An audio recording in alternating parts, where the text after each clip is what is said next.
Profeta Muhammad, num hadith Sahih Muslim, número 2587, é um hadith Qudsi também, que é um hadith que o profeta Muhammad está, digamos assim, emprestando sua boca para Allah subhanahu wa ta'ala falar através da boca dele. Então o profeta Muhammad diz que Allah subhanahu wa ta'ala disse: todos os seres humanos estão perdidos, estão no desvio, desviados, a não ser aqueles que suplicam para mim por orientação e daí eu os oriento. Então,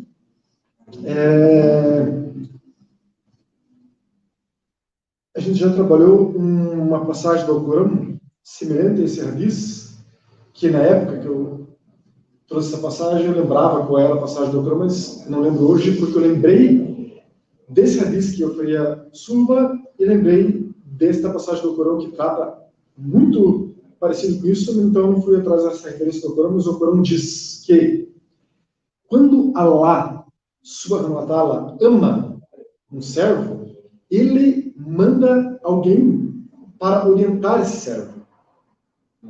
Então, essas passagens se complementam. Uma complementa a outra perfeitamente, e a gente tem um ensinamento aqui, que eu conversava com um irmão hoje sobre o assunto. O irmão estava falando que ele teve no passado umas dificuldades para fazer algumas práticas, manter, por exemplo, a constância dos 5 salás obrigatórios, de vários outros salás sunna, muakkada.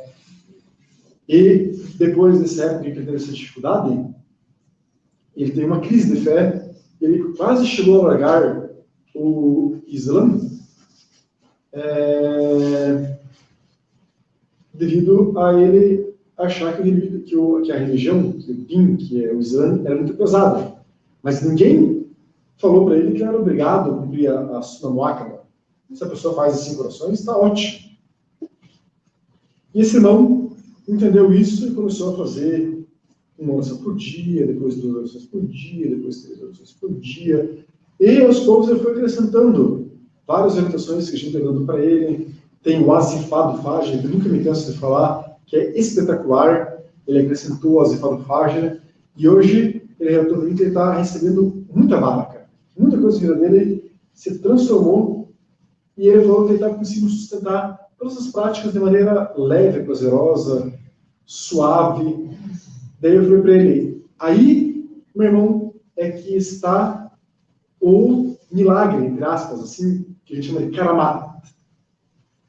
Daí, na hora que eu falei disso, eu lembrei que Maulana Sheikh Muhammad Adil deu um surro esses dias dizendo o seguinte, que o karamat, quer dizer, o mérito, o grande mérito, digamos assim, a grande barra, o milagre da espiritualidade, não é a pessoa falar assim, eu estou numa cantal, não, eu agora evoluí, eu estou numa can ainda acima do teu. Não, eu já cheguei lá numa can equivalente a um olha lá, e a pessoa acha que ela está, digamos assim, tendo muitos progressos de estações espirituais cada vez mais elevadas, e ela não tem constância, por exemplo. Às vezes ela não consegue manter as 5 orações.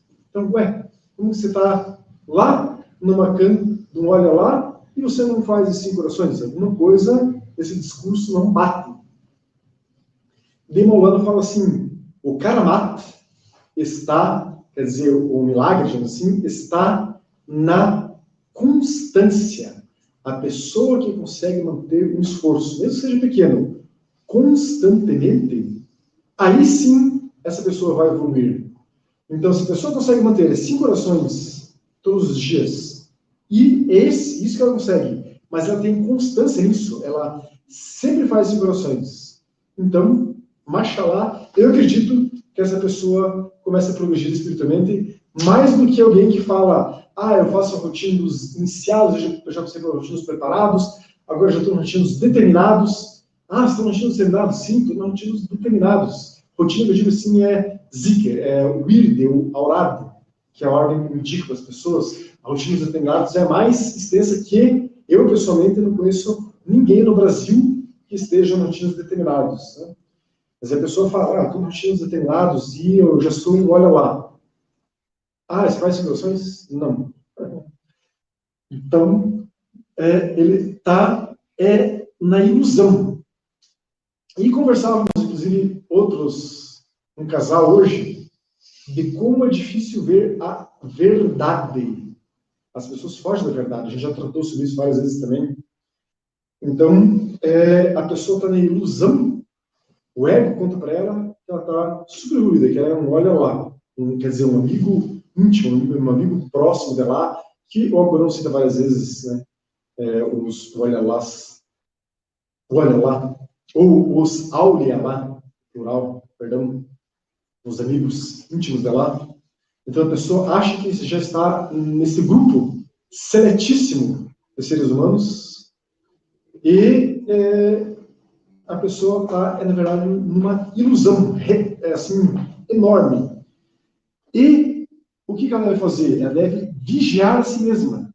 A vigília vai ser o antídoto disso, porque se a pessoa olhar para si mesma, ela vai ver que ela não é um olha lá. Então, a gente tem que se vigiar a cada instante, porque a cada instante vai vir um atestado de lá, digamos assim, dizendo, você se considera olha lá, só que você fez esse erro grosseiro, você cometeu isso daqui. Se a pessoa se vigia, ela vai ver, puxa, né? Como que eu pude cometer esse erro tão grosseiro?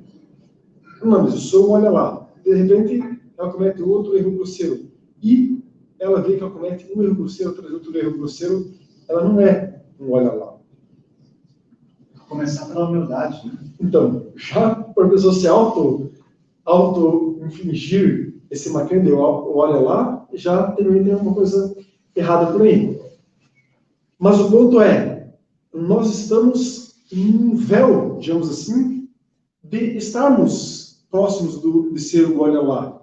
Mas nós estamos também num véu de cometer um erro grosseiro, deixar de ser um olha lá. Então, o nosso estado atual é como se fosse assim, eu sou um olha lá, não sou olha lá, sou olha lá, não sou olha lá, sou olha lá, não sou olha lá. Só que então você não é um olha lá, porque um olha lá é aquele que consegue manter essa constância.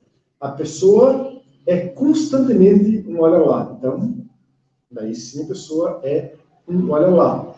E eu estou falando tudo isso por quê? Porque lá no hadith que a gente começou, que diz que a gente tem que pedir orientação. E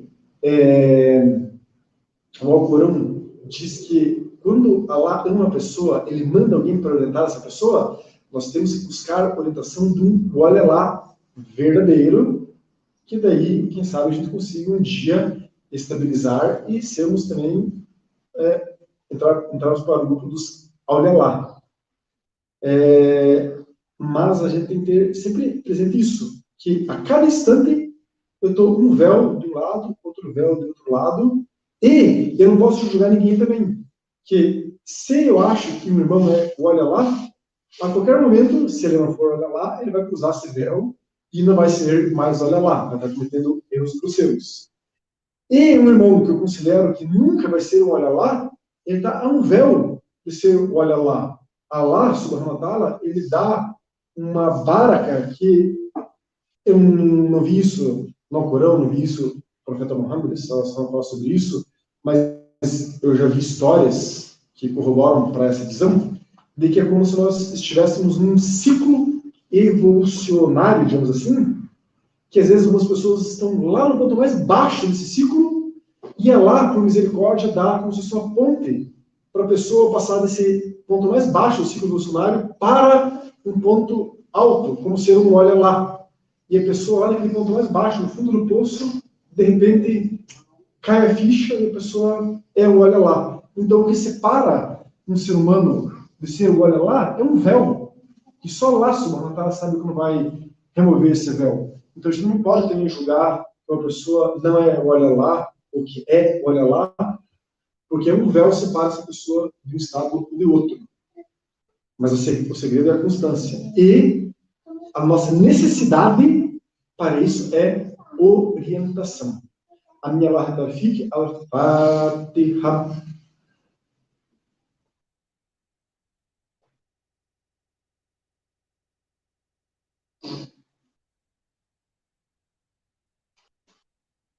Então, agradecemos a todos os irmãos e irmãs que estão presentes, que também nos acompanharam pelo YouTube, pelo Instagram.